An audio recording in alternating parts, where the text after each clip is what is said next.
Você está no Verde Investimentos, seja bem-vindo, meu nome é Diego Barreto, sou investidor há mais de 15 anos e o meu objetivo hoje aqui é falar para você sobre um estudo que eu tenho feito para mim, para que eu me posicione em uma das companhias nacionais.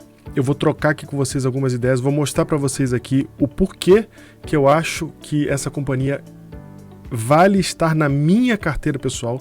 Isso aqui não é uma recomendação, eu não estou falando para você comprar, eu não estou falando para você vender, eu não estou te dando nenhum tipo de recomendação no papel, eu estou apenas te trazendo uma informação que é parte dos meus estudos e o porquê que eu estou comprado nas ações de Vale, ok?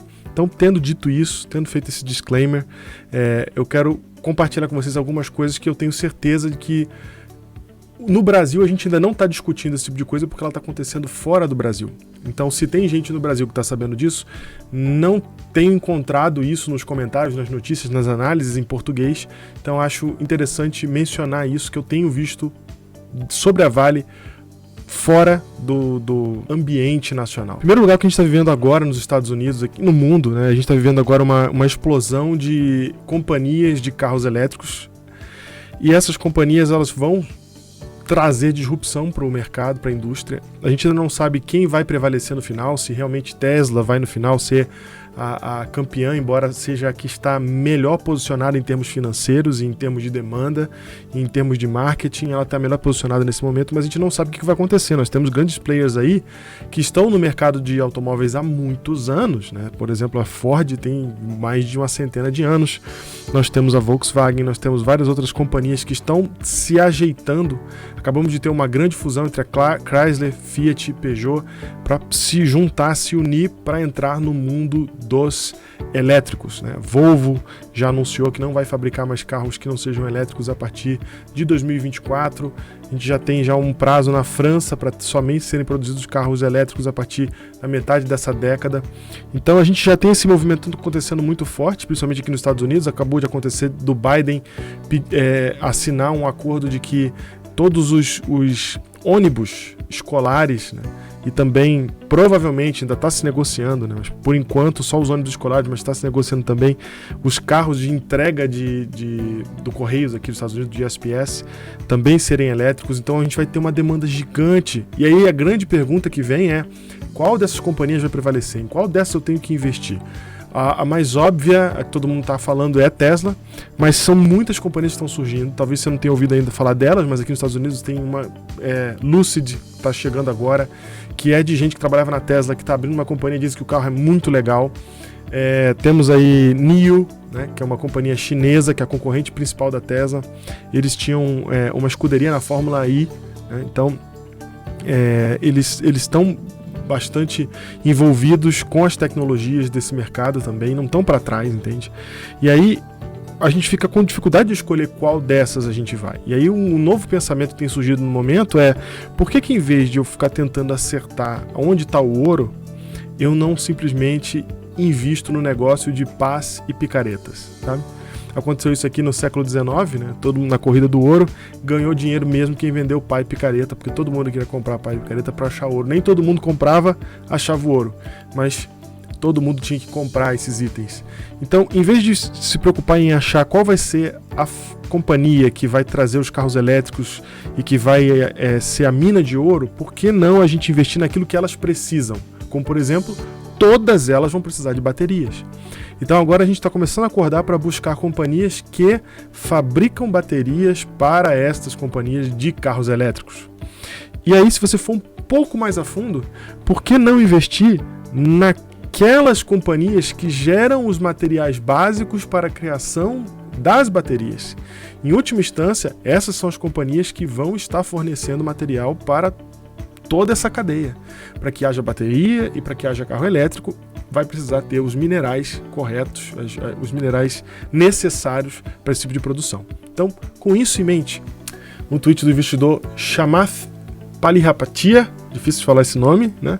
Ele fez um tweet aqui bem interessante mostrando quais são os metais necessários para que a Tesla consiga fazer 20 milhões de carros por ano. E aqui tem os materiais necessários, dá uma olhada. Grafite, 94% da produção depende de grafite, tá? na verdade, 94% da produção mundial.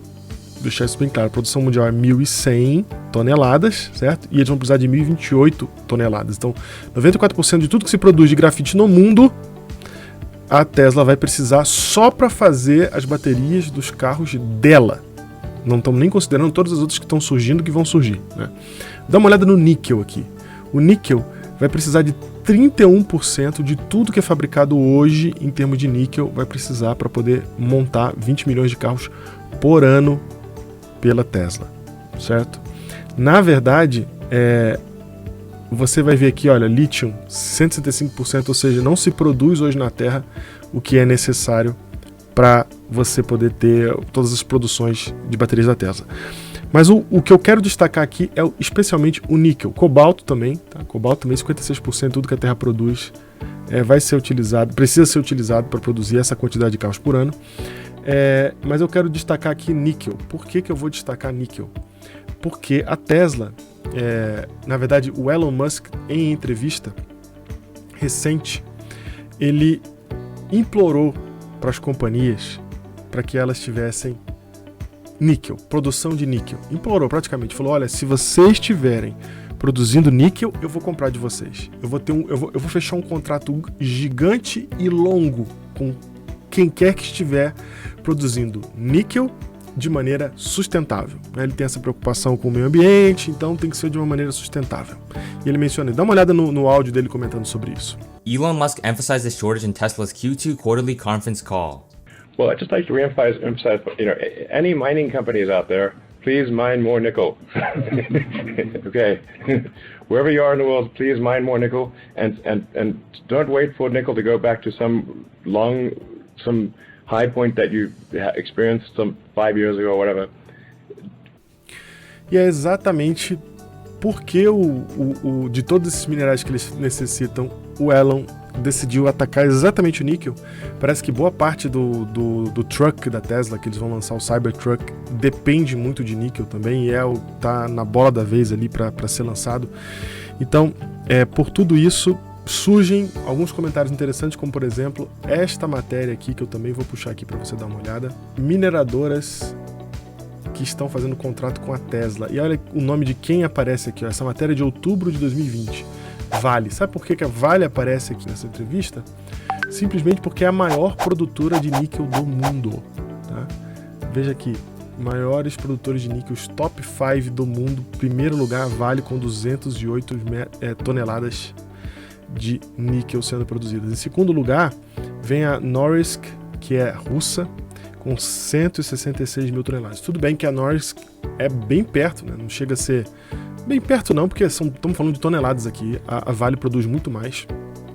Mas essa seria a primeira concorrente até a Vale, porque ela está ali com uma produção interessante também. No entanto, ela tem sérios problemas na Rússia, sérios problemas, escândalos ambientais. Se você acha que a queda das barragens da Vale foram escândalos ambientais, você não tem noção do que está acontecendo lá na Rússia com a Norilsk. Tem muito ativismo rolando contra eles, tem processos rolando contra eles nesse sentido, e eles não têm qualquer movimento na direção, como por exemplo a Vale tem, vou mostrar para vocês aqui, na direção de sustentabilidade, né? Depois nós temos essa companhia aqui com 150 mil metros, 121 mil toneladas, né? Toneladas por metro, e BHP Group, quinta maior produtora. Então são as 5 maiores produtoras e a primeira, a número 1, é a Vale. Então não é à toa que ela aparece aqui como sendo cogitada como aquela que vai fechar o contrato com a Tesla. E aí eu quero destacar para vocês aqui, tem toda a conversa, eles estão falando aqui sobre sustentabilidade, as empresas vão ter que pensar e considerar esse tipo de coisa, etc. Menciona também que a Vale comprou, está com uma operação no Canadá de, especificamente, níquel e cobalto, que são coisas que são interdependentes no processo de criação de baterias. Se você tem níquel, você precisa de cobalto. Níquel e cobalto produzidos aqui no Canadá, Voisey's Bay, pela Vale, né? E aí vem a pergunta que eu destaco aqui para vocês. O entrevistador pergunta olha só com quem ele está falando. Ele está falando com o Mark Travers, que é o diretor executivo da base de metais da Vale. E aí a pergunta que ele faz é se Tesla é uma das companhias que eles estão conversando, né? Porque, na verdade, ele fala que ele está conversando com várias companhias de produção de carros elétricos. E aí ele pergunta, tá, mas Tesla é uma delas? E a resposta é yes, absolutely. Com certeza. Então, pelo menos a maior de todas as produtoras que estão já a caminho de... já entregam carros, estão a caminho de entregar cada vez mais carros, e que é a companhia que, nesse momento, é que tem mais dinheiro, é a companhia que nesse momento está mais bem posicionada nesse mercado, está em negociação com a Vale para fechar contrato de níquel. E a gente sabe que o Elon estava implorando por isso. Então, isso é muito importante para a gente entender. E isso a gente não tá, eu não vejo ninguém comentando sobre isso aí no Brasil, por isso que eu quis trazer para você entender que no futuro, o que quer que o futuro vá trazer em termos de produção de carros elétricos, em termos de disrupção, a Vale vai participar, porque é a maior produtora de níquel, é uma grande produtora de cobalto, e ela está no meio dessa discussão exatamente nesse momento, mesmo que a gente não esteja sabendo, não esteja percebendo, ela está nessa discussão. Dá uma olhada nisso, a Vale, se preocupando exatamente com isso, também está gastando 2 bilhões de dólares para cortar emissões de carbono, 1/3 das emissões de carbono que produz até 2030. Então perceba que ela está se adequando exatamente para poder receber esse tipo de contrato grande e longo, como disse o Elon Musk, né? E as estimativas de produção da companhia acabaram de ser reduzidas recentemente, que foi o que causou a queda no preço recente. Ela estava subindo, de repente a gente sentiu uma queda dela aí, que foi quase até 89, 87 mais ou menos reais. E o que aconteceu foi porque ela reduziu as suas projeções de produção, produzindo menos, entrega menos, lucra menos. Então as pessoas não gostaram muito disso, deu aquela quedinha, mas na verdade o que está acontecendo é o seguinte: o minério de ferro está muito caro e vai continuar subindo. E com a produção ainda menor de uma das maiores companhias de produção de minério de ferro do mundo, o que acontece? O preço do minério de ferro também sobe. Então, na verdade, o que eu acho que está acontecendo aqui, para essas projeções terem sido reduzidas, a gente não tem explicação do porquê elas foram reduzidas. Mas, no momento de maior demanda, não sei se é o ideal você já começar a aumentar a oferta. Então, esses dados todos que eu estou passando para vocês aqui, eles sabem já há muito tempo. Então, eles estão vendo que vai vir uma demanda tremenda aí para frente, por causa não somente da produção atual de consumo da China em termos de ferro, mas também desse novo mundo, desse novo mercado. Não estou falando de uma nova empresa, estou falando de um mercado inteiro que se constrói. E esse mercado inteiro vai beber dessa fonte. Então, talvez, eles até chegaram a falar de projeções para dobrar a produção de níquel. De repente, essa projeção caiu para 10% em 4 anos. Então, pode ser que eles não estão com pressa de aumentar a oferta, né? Só isso. E por isso a gente tem aí só a Vale sendo capaz de entregar para a Tesla tudo o que ela precisa para produzir os seus carros em termos de níquel. Não acho que ela vai ser a única, mas acho que ela é a melhor de todas e é a que mais produz, comparado também com as outras. E é a que mais está adequada e se adequando para esse tipo de contrato, que é o que a Tesla está buscando. Ela é produtora também de cobalto, como eu falei para vocês. Então isso tudo se encaixa com a questão das baterias. O preço-alvo da empresa aqui nos Estados Unidos, nesse exato momento ela está tradando entre 16 e 17 dólares. O preço-alvo dela em dólar é 20 dólares. Ou seja, preço-alvo... Deixa eu só corrigir isso aqui. Preço-alvo médio, tá? Não é o preço-alvo topo. É o preço-alvo médio. Ela tem que estar tradando acima de 20 dólares. Ela está tradando abaixo.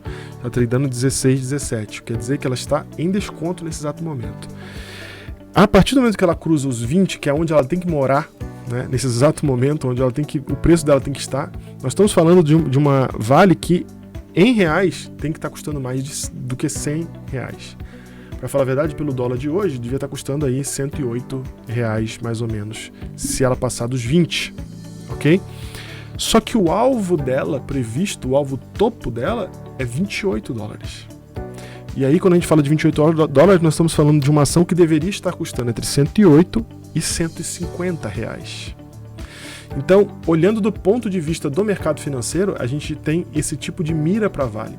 Olhando para o longo prazo e olhando para o futuro, para os novos mercados e para a nova indústria que vai surgir, nós temos uma Vale que vai vender muito mais do que só minério. Só para você ter uma ideia, hoje, o minério de ferro é a principal fonte de negociação da Vale, 62% de todo o faturamento dela é minério de ferro.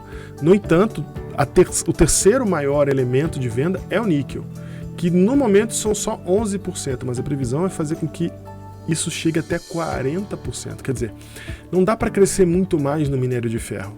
Ela meio que já está no topo, ela está se beneficiando agora do preço, exatamente porque a China ainda está consumindo muito, mas não dá para escalar muito. Já o níquel é super escalável, e não só ele é escalável, como a gente tem um mercado que vai demandar demais disso, de umas poucas produtoras no mundo, de um recurso que é finito. Então a gente tem aí um horizonte muito interessante para essa companhia, e é por isso que eu estou investido nela. Não estou, mais uma vez, falando que é para você investir, não é para você levar o que eu estou falando aqui como moeda de face e já falar, não, é isso aí, vou comprar também. Isso é só minha opinião, baseado no meu estudo, baseado no que eu tenho visto, baseado no que eu tenho lido. Eu também entendo essa companhia como sendo uma companhia que tem uma ótima governança, se deu muito bem depois das crises que passou recentemente, porque soube passar por elas, foi proativa, agiu corretamente, agiu adiante, agiu em excesso, e quando eu digo em excesso deu mais do que se esperava para tentar corrigir um problema, que foi um problema terrível, mas não ficou passiva, não ficou simplesmente, não aceitou a situação, né? Agiu como viu necessário naquele momento e da melhor maneira possível. E por isso eu acho que é uma empresa que tem uma governança muito boa. E por tudo isso, então, que eu acabei de falar para vocês, é que eu estou investido em Vale. É isso, espero ter ajudado vocês a ter um insight. O meu maior objetivo com isso aqui é que você pesquise e aprenda a fazer esse tipo de pesquisa para poder tomar suas decisões muito além do gráfico, né? Pensando em fundamentos da companhia. Esse foi o primeiro VEG Insights. A gente vai ter vários desses e a gente vai comentar várias coisas aqui que a gente acha interessante para o nosso portfólio, claro. E aí a gente vai dividir isso com vocês só para você poder aprender esse processo de entendimento para onde vai uma ação ou qual é a melhor empresa para se investir, sem fazer recomendação, é claro.